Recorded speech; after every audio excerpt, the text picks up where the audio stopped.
whole week of practice before. Yeah. Remember that?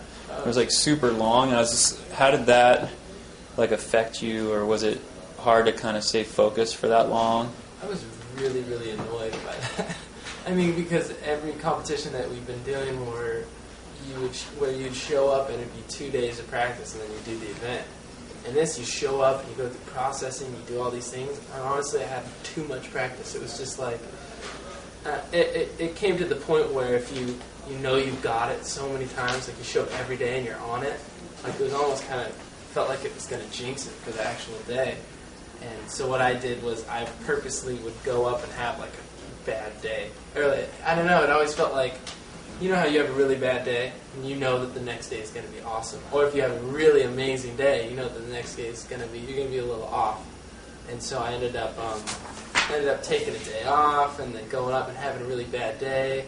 And I think I had a bad day before the competition. And so I was like, I don't know. I always feel like odds are you're going to have a good day. Yeah. Well, that's almost like Cass. Like, well, he just rolls through the whole thing super mellow and then steps up. Too. You know, honestly, the funny thing about Danny is you never know what he's going to do. You know, honestly, you got to be like, okay, well, he's either going to just blow it or he's just going to kill it. Yeah. And I don't know, I thought he stepped it up and just killed it. Honestly, even at the last qualifying event and at the Olympics. Basically, because he wasn't in before he really stuck it. Before Jersey. Yeah. I don't know, I was pumped he was on the team because he's like one of my favorite riders. So. Totally. And then we had the whole kind of felt like a kid crew going out there. It's like all these like super young guys that represent the U.S. Tell me what your Olympic, like your run was, your qualifying run, and then was that different from the final one? Maybe just go through like the hits. It was this, then this. I did a straight air, then I did a backside 540. Frontside 7, what was it? Yeah, frontside 7, cab 7, frontside 9, into a twist for qualifying, I think. Yeah. And then, I forgot already. Yeah. What was the? And then at the finals was I did a straight air, mic twist, front 9, back 9. No, front 10, cab 10, front 9, back 9. Cool.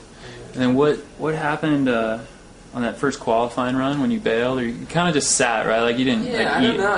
It was just one of those things that kind of was just a little off.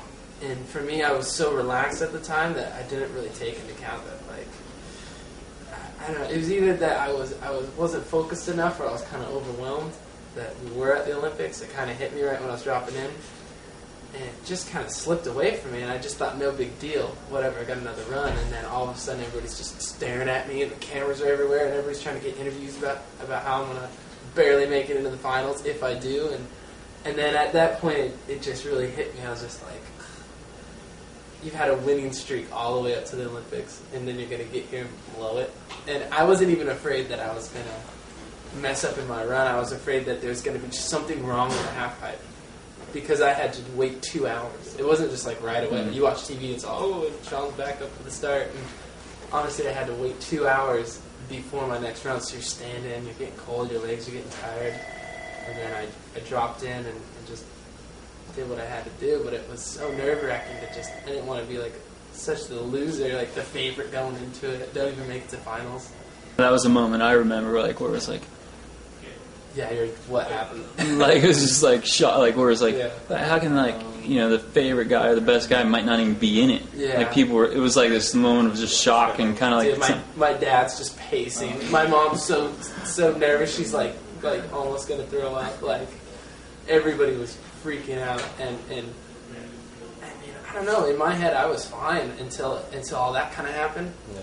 And then I don't know, after that I got really nervous and kind of freaked out, and then once I was at the top, I don't know, whenever I drop in, it just kind of blanks out, and I just do what I naturally do. But I just remember that during my run, I was just like, okay, on my last spin I did like a 900 or McTwist or something, and I just remembered, like, wow, if you just sit down right now, you know, just tap, like, you're not going to the Olympics. Yeah. You know, you're not going to be in the finals. And